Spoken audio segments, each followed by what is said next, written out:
Hello എല്ലാവർക്കും നമസ്കാരം.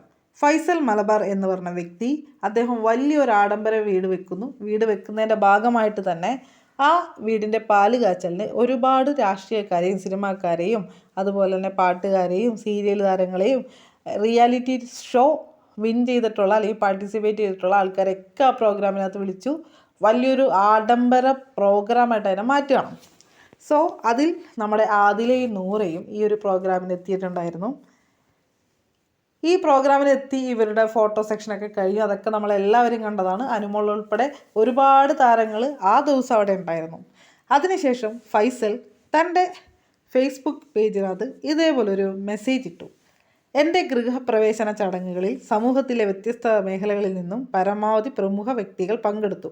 ആഗോളതലത്തിൽ ബിസിനസ് രംഗത്ത് പ്രവർത്തിക്കുന്ന ഞങ്ങളെ സംബന്ധിച്ചിടത്തോളം എല്ലാത്തരം സൗഹൃദങ്ങളും കാത്തു സൂക്ഷിക്കുന്നുണ്ട്. വളരെ മാന്യമായിട്ടുള്ള പോസ്റ്റായിട്ടല്ലേ നമുക്കിപ്പോൾ തോന്നിയ. പക്ഷേ ഇതിൻ്റെ സെക്കൻഡ് പാരഗ്രാഫിൽ വരുന്നത്, എന്നാൽ എൻ്റെ പരിപാടിയിൽ 2 പെൺകുട്ടികൾ പങ്കെടുത്തത് എനിക്ക് മുൻകൂട്ടി അറിവുണ്ടായിട്ടല്ല.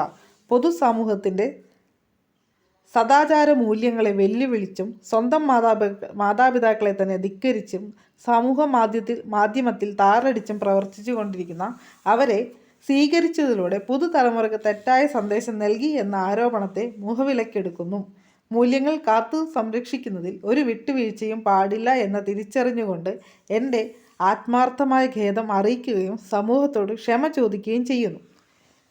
ഫൈസൽ സാർ എന്ത് മെസ്സേജാണ് ഇതിലൂടെ സമൂഹത്തിന് കൊടുത്തത്? സാറിൻ്റെ വീട്ടിനകത്ത് വിളിച്ചു വരുത്തിയിട്ടുള്ള 2 അതിഥികളായിരുന്നു അവർ നമ്മളെപ്പോലെ തന്നെ 2 മനുഷ്യരായിട്ടുള്ള ആൾക്കാർ. അതും വിളിച്ചു വരുത്തി അവിടെ വന്ന ആ പരിപാടിയെ കൂടുതൽ മനോഹരമാക്കാൻ എത്തിയിട്ടുള്ള 2 പേര്. അവരെ ഇതുപോലെ അപമാനിച്ചത് ചെറ്റത്തരം എന്നേ പറയാൻ പറ്റുള്ളൂ. സാറ് ആ സമയത്ത് അവിടെ വിളിച്ചതിന് ശേഷം അതിൻ്റെ ആഫ്റ്റർ എഫക്റ്റായിട്ട് സാറിന് ഏൽക്കേണ്ടി വന്നിട്ടുള്ള മെസ്സേജുകളും അല്ലെങ്കിൽ കമൻസുമാണ് ഇതുപോലെ മാറ്റി ചിന്തിച്ചിട്ട് ഇതുപോലത്തുള്ളൊരു ചെറ്റത്തരം പോസ്റ്റ് രൂപേണ ജനങ്ങളോട് എത്തിച്ചതെങ്കിൽ നിങ്ങളാണ് ഇവിടെ ഏറ്റവും മോശമായിട്ടുള്ള രീതിയിൽ ഈ കാര്യത്തെ കൈകാര്യം ചെയ്തിട്ടുള്ളൊരു വ്യക്തിയെന്ന് എനിക്ക് പറയാൻ പറ്റും. താങ്കളാണ് സമൂഹത്തിൽ തെറ്റായ ധാരണ ഇട്ടുകൊടുത്തത്. അവർ നിങ്ങൾ ഇൻവൈറ്റ് ചെയ്തിട്ട് വന്നത് തന്നെയാണ്. നമുക്ക് നോക്കാം, ഈ പറയുന്ന പ്രോഗ്രാമിനെല്ലാം ഇൻവിറ്റേഷൻ കൊടുത്തിട്ട് തന്നെയാണ് ഈ പറഞ്ഞ വ്യക്തികളൊക്കെ വരുന്നത്. അല്ലാണ്ട് അവർ ഫുഡ് കിട്ടുമെന്ന് പറഞ്ഞിട്ട് വലിഞ്ഞു കയറി വരുമോ? ഒരിക്കലുമില്ല. നിങ്ങളുടെ ഇവൻറ്റ് മാനേജ്മെൻറ്റ് ഗ്രൂപ്പായിരിക്കും ഇവരെ ക്ഷണിച്ചിട്ടുണ്ടാവുക. നിങ്ങളുടെ വീട്ടിൽ ആരാണ് ഗസ്റ്റായിട്ട് എത്തുന്നതെന്നുള്ളത് നോക്കേണ്ട കടമ നിങ്ങളുടേതായിരുന്നു. അതല്ലാണ്ട് ആ ക്ഷണനം കിട്ടി വന്ന ആ കുട്ടികളെ ഇതുപോലെ താറടിച്ച് കാണിക്കുകയല്ല വേണ്ടത്. അവരെന്താ നമ്മളെപ്പോലെ മനുഷ്യരല്ലേ? അവരന്തസ്സായിട്ട് ജോലിയെടുത്ത് ജീവിക്കുന്ന ആൾക്കാരാണ്. നമുക്കെല്ലാവർക്കും കുറച്ചധികം വിയോജിപ്പുകൾ ഇവർ ബിഗ് ബോസ് ഷോയിൽ ചെന്നപ്പോൾ അവരുടെ ആ ഗെയിമിനോടുണ്ടായിരുന്നു. അല്ലാതെ ആദില നൂറ എന്ന് പറയുന്ന വ്യക്തികളോട് ഞങ്ങൾക്ക് ആർക്കും തന്നെ വിരോധമില്ല, വെറുപ്പില്ല. അവരവിടെ കാണിച്ച ഗെയിമിനോട് മാത്രമുള്ള അതൃപ്തിയാണ് സോഷ്യൽ മീഡിയ വഴി ഏറ്റവും കൂടുതൽ സ്പ്രെഡായത്. ആ വ്യക്തികളെയോ അവരുടെ സമൂഹത്തെയോ അവർ റെപ്രസെൻ്റ് ചെയ്ത ഒന്നിനെയും ഞങ്ങളാരും എതിർക്കുന്നില്ല. അവരുടെ വീട്ടിൽ നടന്ന കാര്യങ്ങൾ, സ്വന്തം മാതാപിതാക്കൾ, എല്ലാ മാതാപിതാക്കളും ഈ ലോകത്തുള്ളത് നല്ലവരാണെന്നൊന്നും വിശ്വസിക്കുന്ന ഒരാളല്ല. അല്ലെങ്കിൽ ഞങ്ങളെപ്പോലുള്ളവരൊന്നും കണ്ണടച്ച് പാല് കുടിക്കാൻ നോക്കുന്നുമില്ല.